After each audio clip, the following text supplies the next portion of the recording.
ನಿಲ್ದಾಣದಲ್ಲಿ ಯುವತಿಯ ರೀಲ್ಸ್ ಹಂಗಾಮ. ತನ್ನನ್ನು ಮುಟ್ಟಿದವನಿಗೆ ಧರ್ಮದೇಟು ನೀಡಿ ತಾನೇ ಪುರುಷನನ್ನು ಮುಟ್ಟಿ ವಿಕೃತಿ. ಮುಂಬೈನ ಬಾಂದ್ರಾ ನಿಲ್ದಾಣದಲ್ಲಿ ಈ ಘಟನೆ ನಡೆದಿದ್ದು, ಯುವತಿಯ 2 ವಿರುದ್ಧ ಸನ್ನಿವೇಶದ ವಿಡಿಯೋಗಳು ಸಾಮಾಜಿಕ ಜಾಲತಾಣಗಳಲ್ಲಿ ಭಾರೀ ಆಕ್ರೋಶಕ್ಕೆ ಕಾರಣವಾಗಿವೆ.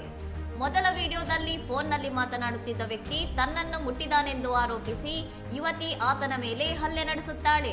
ಆದರೆ 2ನೇ ವಿಡಿಯೋದಲ್ಲಿ ಆಕೆ ಚಲಿಸುವ ರೈಲಿನಲ್ಲಿ ಅಪರಿಚಿತ ಯುವಕನನ್ನು ಅನುಮತಿ ಇಲ್ಲದೆ ಮುಟ್ಟಿ ವಿಕಟವಾಗಿ ನಗುತ್ತಾಳೆ.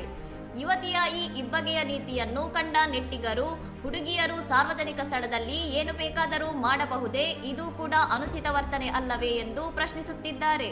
ಈ ವಿಡಿಯೋಗಳು ವೈರಲ್ ಆಗುತ್ತಿದ್ದಂತೆ ಮುಂಬೈ ಪೊಲೀಸರ ಗಮನಕ್ಕೆ ತರಲಾಗಿದ್ದು, ಇದು ರೈಲ್ವೆ ಪೊಲೀಸ್ ವ್ಯಾಪ್ತಿಗೆ ಬರುತ್ತದೆ ಎಂದು ಪೊಲೀಸರು ತಿಳಿಸಿದ್ದಾರೆ.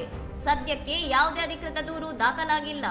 ಸಾರ್ವಜನಿಕ ಸ್ಥಳಗಳಲ್ಲಿ ರೀಲ್ಸ್ಗಾಗಿ ಇಂತಹ ಹುಚ್ಚಾಟ ನಡೆಸುವವರ ವಿರುದ್ಧ ಕಠಿಣ ಕಾನೂನು ಕ್ರಮ ಕೈಗೊಳ್ಳಬೇಕು ಮತ್ತು ರೈಲ್ವೆ ನಿಲ್ದಾಣಗಳಲ್ಲಿ ಇಂತಹ ಕೃತ್ಯಗಳಿಗೆ ಕಡಿವಾಣ ಹಾಕಬೇಕು ಎಂದು ಜನರು ಆಗ್ರಹಿಸಿದ್ದಾರೆ. ಇನ್ನಷ್ಟು ಸುದ್ದಿಗಳಿಗಾಗಿ ನೋಡ್ತಾ ಇರಿ ಸೌರಂ ಟಿವಿ.